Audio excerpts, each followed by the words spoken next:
नमस्कार बालमित्रांनो, आज आपण बघणार आहोत इयत्ता 5वी विषय मराठी पाठ 4 सावरपाडा एक्सप्रेस या पाठामागील संपूर्ण स्वाध्याय आज आपण बघणार आहोत. चला तर मग व्हिडिओला सुरुवात करूया.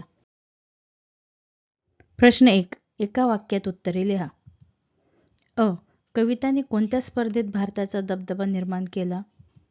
उत्तर. कविताने राष्ट्रकुल आणि आशिया क्रीडा स्पर्धेत भारताचा दबदबा निर्माण केला. प्रश्न आ. कविताला कशामुळे दिलासा मिळाला? उत्तर. चीनमधील गुआंगझोऊ येथे आशिया क्रीडा स्पर्धा झाली. त्यावेळी 10,000 मीटर धावण्याच्या स्पर्धेत कविताचे सुवर्ण पदक एका सेकंदाने हुकले होते. त्यामुळे निराश झालेल्या कविताच्या आईने समजूत काढली. यामुळे कविताला दिलासा मिळाला. ई. कविताचे पाय कशामुळे कणखर बनले? उत्तर. कष्टप्रद अनुभवांमुळे कविताचे पाय कणखर बनले. ई. कविताचे वेगळेपण विजेंद्र सिंग यांनी केव्हा ओळखले? उत्तर. जेव्हा कविताने जिल्हास्तरीय शालेय क्रीडा स्पर्धेत धावण्यात प्रथम क्रमांक मिळवला तेव्हा प्रशिक्षक विजेंद्र सिंग यांनी तिचे वेगळेपण ओळखले. प्रश्न उ. कविता आपल्या त्रासाबद्दल आईला का सांगत नाही? उत्तर. आईला उगीच वाईट वाटेल म्हणून कविता आपल्या त्रासाबद्दल आईला सांगत नाही. प्रश्न उ. कविता कोणत्या धावपटूला आदर्श मानते? उत्तर. कविता पी.टी. उषा या धावपटूला आपले आदर्श मानते. प्रश्न ए. कोणत्याही खेळाडूसाठी कोणती गोष्ट महत्त्वाची असते? उत्तर. कोणत्याही खेळाडूसाठी शारीरिक व मानसिक तंदुरुस्ती महत्त्वाची असते. प्रश्न 2.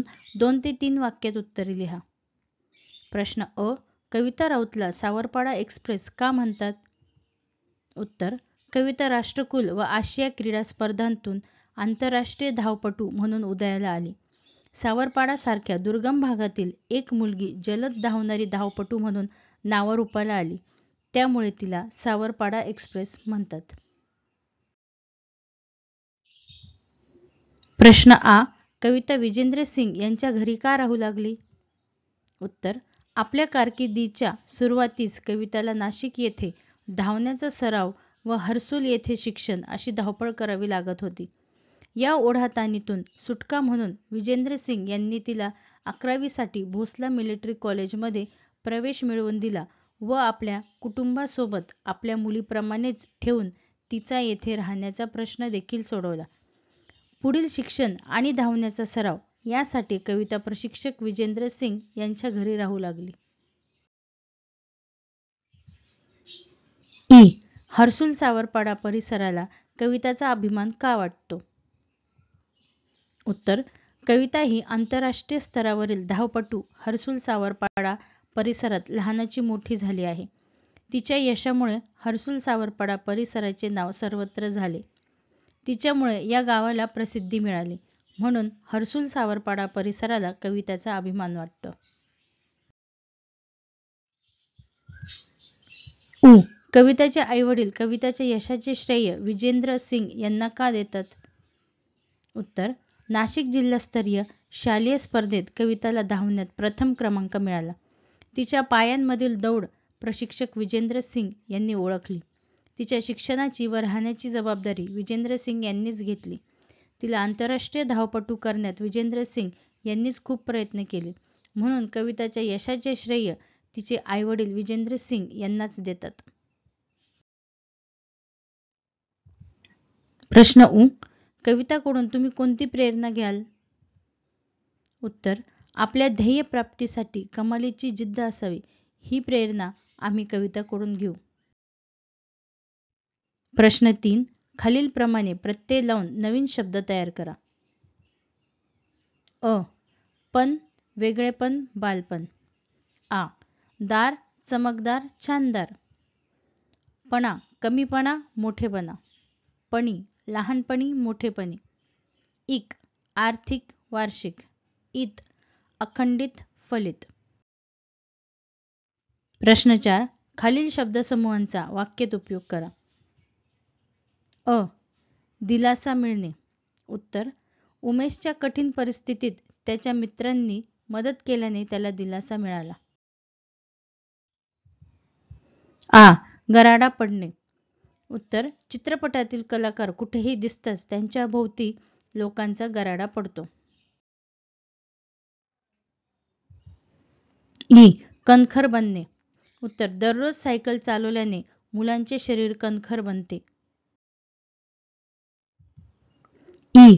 ओढाताण होणे. घर आणि नोकरी सांभाळताना प्रत्येक बाईच्या जीवाची फार ओढाताण होते. उ. नात्यातील वीण गहिरी असणे. सीमा आणि रीमा यांच्यातील बहिणीच्या नात्यातील वीण गहिरी आहे. उ. वणवण सहन करणे. रमेशला नोकरीसाठी दिवसभर वणवण सहन करावी लागते. प्रश्न 5. समानार्थाचे शब्द लिहा. माय आई, लेक मुलगी, बळ शक्ती, गहिरे खोल, क्रीडा खेळ, वडील बाप. प्रश्न 6.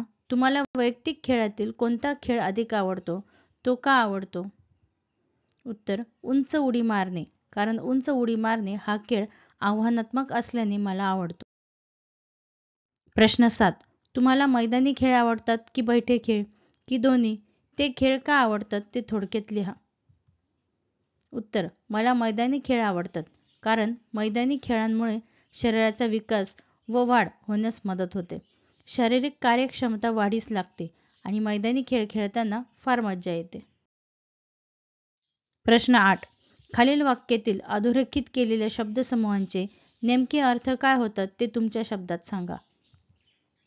अ. तुमची गल्ली गाव कशाने वेढलेले आहे? वेढलेले आहे चा अर्थ आहे गावच्या भोवती काय आहे?